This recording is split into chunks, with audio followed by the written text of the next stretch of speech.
उत्तराखंड के चमोली डिस्ट्रिक्ट में जहां पर कई सारे इनॉर्मस क्रैक्स पाए जा रहे हैं, लगभग 700 घर में एक धड़कम सा मचा है। कई सारे घरों में क्रैक्स है, कई सारी जगहों पर फील्ड्स में भारी संख्या में पानी उभर कर बाहर आ रहा है।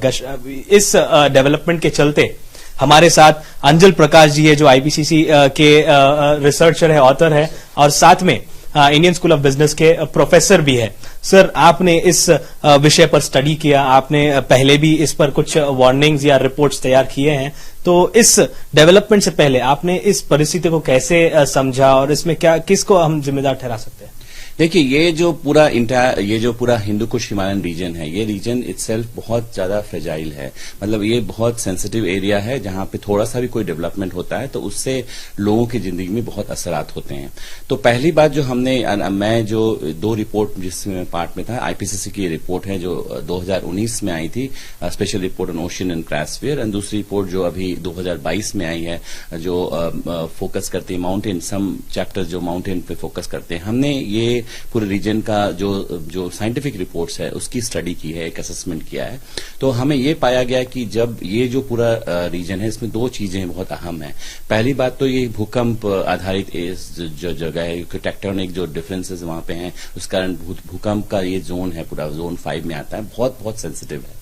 दूसरा कि जो ये सिस्टम माउंटेन है, ये बहुत फ्रेजाइल है, बहुत नया माउंटेन है। इसमें जरा सा भी आप चेंजेस लाओगे तो उससे उसका असर जो उसके है लोगों पे बहुत असर होने वाला। अब आप कह रहे हैं कि ये कौन इसके लिए जिम्मेदार है। सबसे बड़ी बात तो ये है कि ये नया नॉलेज नहीं है कि जोशीमठ एरिया जो है वो पिछले 20, 25, 30 साल से लोग लिख रहे हैं, लोगों ने स्टडी की हुई है। जियोलॉजिकल सर्वे ऑफ इंडिया की रिपोर्ट्स हैं, बहुत सारी रिपोर्ट्स हैं, लेकिन वो रिपोर्ट जो है वो एक्शन में नहीं आती है।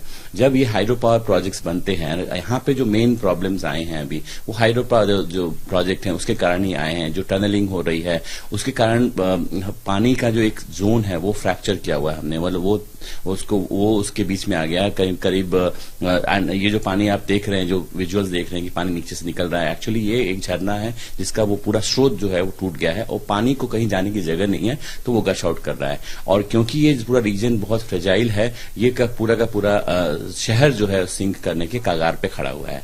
तो इससे बहुत जो असरात इसके हैं लोगों पे, वो बहुत मुश्किल में लाने वाले होंगे।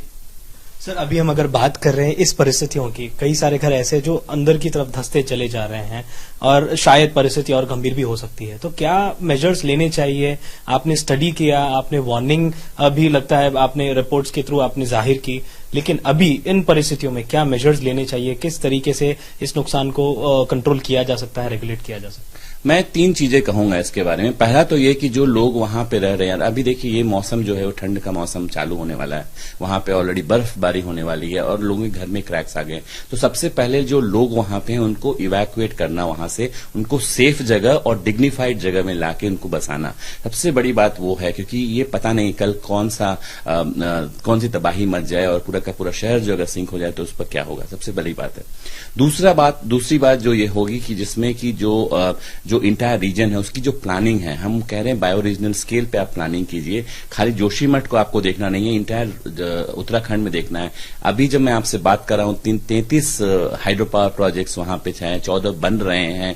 ये प्रोजेक्ट्स जो है उनको री इवेल्युएट करने की जरूरत है, क्योंकि ये ईयर आफ्टर ईयर हम देख रहे हैं कि कुछ न कुछ मसले आ रहे हैं इस तरह में। तो इस मीन कि हमको we have to go back to the drawing board, आपको वापस जाके प्लान करना पड़ेगा, देखना पड़ेगा।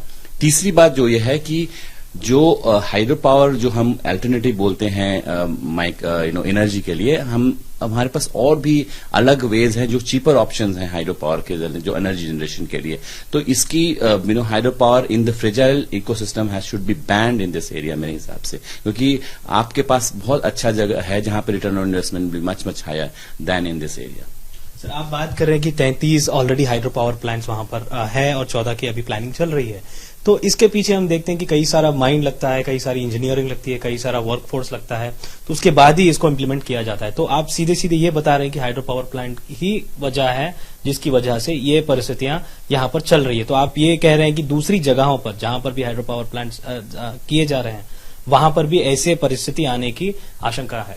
नहीं, मैं कह रहा हूं कारण तो बहुत है, उसमें एक मेजर कारण जो है वो hydro power, because hydro power जो टनलिंग प्रोसेस है ना, वो पूरा का पूरा इकोसिस्टम को डिस्टर्ब कर देता है। इमेजिन 15-15 किलोमीटर की आप टनलिंग करेंगे, 2 पहाड़ों के बीच में आप छेद करके आप निकाल रहे हो, तो कुछ ना कुछ तो डिस्टर्बेंस होगा ही। हमारी एक स्टडी थी जो उसमें बताया गया था कि जो पूरे स्प्रिंग सिस्टम्स हैं वो ड्राई हो रहे हैं ये टनलिंग की वजह से, क्योंकि वो पूरा का पानी का जो नेचुरल घर है उसको आप तोड़ दे रहे हैं, वो पानी को जाने की जगह नहीं है, तो बहुत सारे स्ट्रीम सूख जा रहे हैं। तो और वो जो पीने का पानी जो गांव के हिमालय के लोग हैं उनके लिए स्ट्रीम ही में सबसे ज्यादा है, अहम है। वहां पे पानी का अभी तक वाटर एक्सेस नहीं आया है।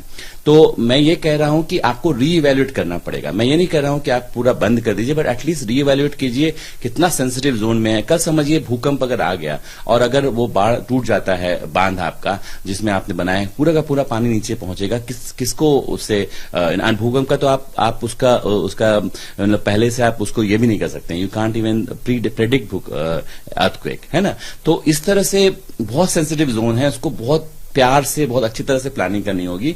और ऐसा नहीं है कि कोई एक अल्टरनेटिव मॉडल नहीं है, हम पेड़ लगा सकते हैं, हम वाटर बॉडीज बचा सकते हैं, हम उसको रोड्स अगर अच्छे प्लान से बनाएं तो ये बहुत अच्छा सुंदर खास जगह होगा जहां पे अच्छे से लोग आकर के इकोनॉमी को उसको कंट्रीब्यूट करेंगे। तो ये जरूरी नहीं है कि हाइड्रो पावर प्लांट ही एक इकोनॉमिक एक्टिविटी को बढ़ाएगा, बहुत अच्छे अलग अलग तरह के ग्रीन उपाय हैं। और आज के जमाने में जो हम देख रहे हैं climate change is creating havoc, इस पूरे जोन में 200-250 मिलीमीटर का पानी 24 आवर्स में बरसा है last year the severity of problem has been huge humongous for the people. So यहां पे हमें बहुत ज्यादा सावधानी बरतने की जरूरत पड़ेगी। चूंकि आपने यहाँ पर इस इलाके में स्टडी की है, खास करके आपने हिमालय से होते हुए सारे नॉर्थ ईस्ट रीजन्स ने आपने स्टडी की और 2 रिपोर्ट्स आपने पेश किए हैं, तो क्या मानते हैं कि क्लाइमेट चेंज भी एक वजह हो सकती है, हाइड्रो पावर भी एक वजह हो सकती है? ऐसे कौन से और शहर है जो इसकी चपेट में आ सकते हैं? ऐसे कौन से शहर है जहां जिनको चौकन्ना होना चाहिए, इस तरीके की परिस्थितियां आ सकती है इनके इलाके?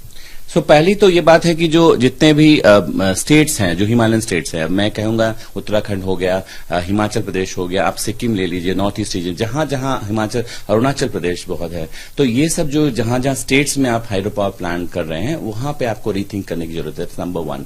दूसरी बात जो हम देख रहे हैं कि जहां पे जो लोग आप अगर स्थानीय लोग से बात करेंगे तो कोई भी इस तरह के प्लांट्स के फेवर में नहीं है, क्योंकि उनको पता है कि ये हमारे जो इमीडिएट इन्वायरमेंट है उससे बहुत ज्यादा तकलीफ उनको पहुंचती है इस तरह के प्लांट बनने में। और जो उसका डेवलपमेंट लॉजिक है वो तो बहुत दूर की बात है, क्योंकि टेक्स 15 साल 20 साल लगता है, तब तक जनरेशन निकल जाते हैं, by the time you have destroyed the environment to an irreversible day.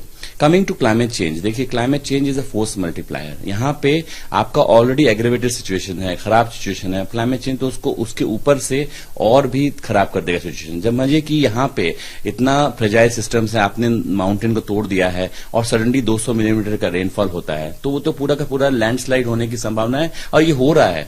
2021 में रिकॉर्डेड है उत्तराखंड में 22 ऐसे इंसिडेंट्स हुए हैं जिसको हमने क्लाइमेट सेंसिटिव इवेंट रिस्क माना है। तो इससे ज्यादा हम क्या बताएं, scientist as a scientist, what more can we tell you, you know, political parties और people has to take action. राजनीतिज्ञ जो है उनको एक्शन लेना पड़ेगा। हम तो साइंटिस्ट के हिसाब से हम अपना धर्म निभा लिए, अब आपके ऊपर है कि आप कैसे इसको आगे बढ़ाते हैं। धन्यवाद सर। तो ये थे अपना ओपिनियन जाहिर करते हुए अंजल प्रकाश जी, जो जिन्होंने ऑलरेडी आईपीसीसी ऑथर है और 2 स्टडीज इन्होंने इसी इश्यूज पर इन्होंने प्रेजेंट की है, और मानते हैं कि हाइड्रो पावर प्लांट्स जो आते हैं वो मेनली एक रीजन बताया जा सकता है इस तरीके की परिस्थितियों के लिए। कैमरा पर्सन वासिफ के साथ अब्दुल बशीर, आज तक।